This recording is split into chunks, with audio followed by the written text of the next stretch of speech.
Welcome to Crossroads. I'm your host, Joshua Phillip, and today we have Walter Blanks with the American Federation for Children here to talk about school choice and his own story of how having school choice helped him quite a bit.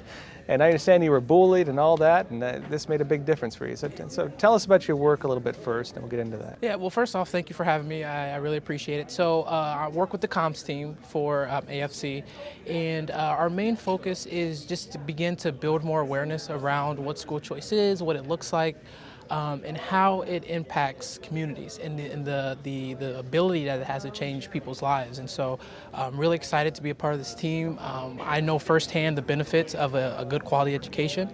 And so I'm just super excited to be here. Moved out to DC from Ohio. So big opportunity, big step, but it's something that I'm very passionate in, something I really believe in. Great. So tell us your story. I know we were talking a little bit off camera, and I understand that you went to public school first, and then you were given a grant of some kind, right? Yeah. Which managed to get you into a private school, and that really helped you quite a bit. So tell us your story. What happened? Yeah, well, helped quite a bit is a huge understatement. When I was in the public school setting, I'm a very hands-on kinetic learner. And the school that I was going to didn't really meet those needs. I wasn't stimulated in the ways that I needed to be educated.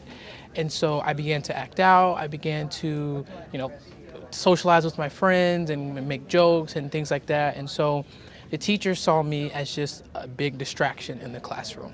And so I was constantly in the principal's office.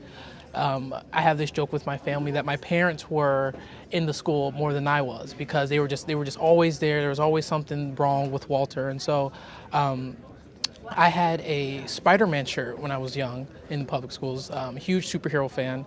And one day these kids came together and began to bully me, saying that, my shirt was stupid, all these things, and ended up ripping the shirt. Buttons flew off and it was tattered. I went home that day crying, just absolutely destroyed. And at that point, my mom just said, enough is enough. And so with a little bit of research and a little bit of information connecting with different organizations, we found that I was eligible for a scholarship to attend, a different school outside of my district. And it was one of those situations where it seems too good to be true. There's no way that this could happen. And I remember the first day in the private school, I was actually learning things. I was coming in a couple grades behind, so the first few months I was kind of playing catch up, and I was so worried, like, what are the other kids going to think of me? I'm going to be the slow one in the classroom. But that really wasn't the case. The teachers were able to individualize my learning and tailor their teaching style to my learning style, which is what I really needed. And I remember one day coming home, and I had learned about the Apollo 11 launch, and getting in the car with my mom, and I'm like telling her all this stuff that I learned, and I'm just so excited. And that was the first time in my life that I was truly beginning to get excited about learning, about my education. And when you're that young, you don't really understand the importance of it and how it's the kind of the foundation for the rest of your life. But now that I'm on the other side of that, a college graduate, I see the importance of it. And for me personally, it's hard to want to be in any other profession, because I believe that there are still kids that are in those schools that are failing them like I was. And so as long as I have a breath, I'm going to continue that fight. Great. And so tell us a bit about the work you're doing to try to bring that to other kids, make sure other kids can have that as well. Yeah, so AFC is a education advocacy organization, and one of my roles there is traveling around the country and engaging parents and families and learning about their stories, as well as informing them about the options that they have in their states. And so one of the things that we're working on now is our Voices for Choice initiative, where we meet with families and students and highlight their stories on our website, so that when we're on Capitol Hill talking with policymakers, saying, hey, you have these children in your state who have benefited from this. This may be something that you want to look into to expand so more kids have that opportunity. And that's so huge for me, because being young, being graduated, recently graduated from college, I still have that connection to the generation, and being able to say, hey, this is something that I benefited from. You have the chance to inspire more students And so that's my biggest role, learning how to kind of replicate my experience so that other kids have the same opportunity as well. Great. And so when it comes to you know, speaking on Capitol Hill, what are some of the policies you're really trying to push for when it comes to this? Well, right now the most recent one is the Education Freedom Scholarship that the Department of Education is working to get sponsors on across both sides, and ultimately the reason why I believe that's so important is because it opens up more options and more opportunity. I always talk about the unlimited options on Netflix and how I spend a half hour just trying to figure out what to watch. But what if we had those kind of options in our education system? What would that look like for kids who may be kinetic learners, kids who may be auditory learners, and being able to put them in positions that best fit them instead of this system where one size doesn't fit all.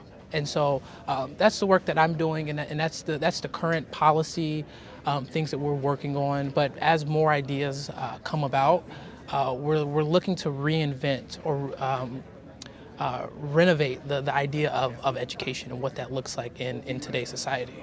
Well, and this is a good, I'd say, interesting point about the one-size-fits-all education we're having with like Common Core now, where honestly, you have kids forced to sit down and basically not move and not talk to the person next to them for the entire school day.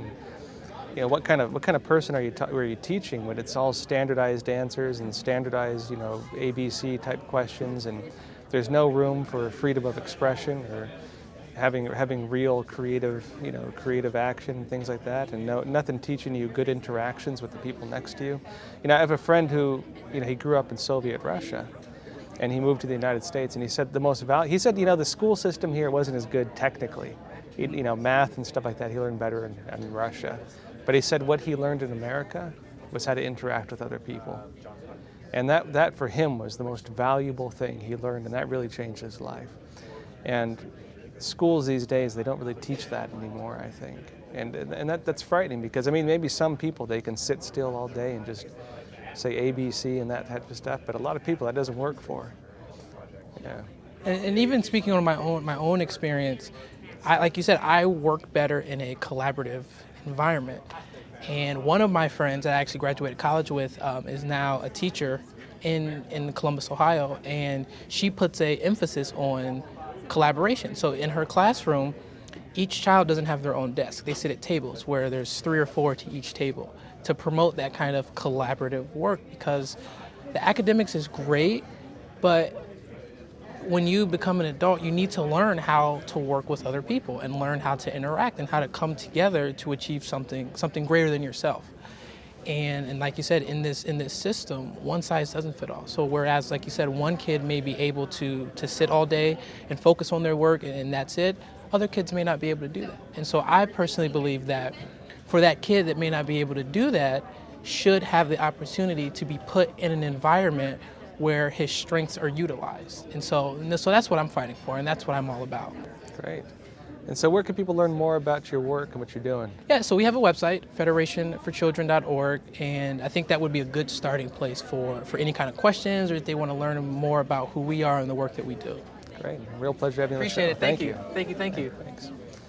Everyone, please remember to like and subscribe. See you next time.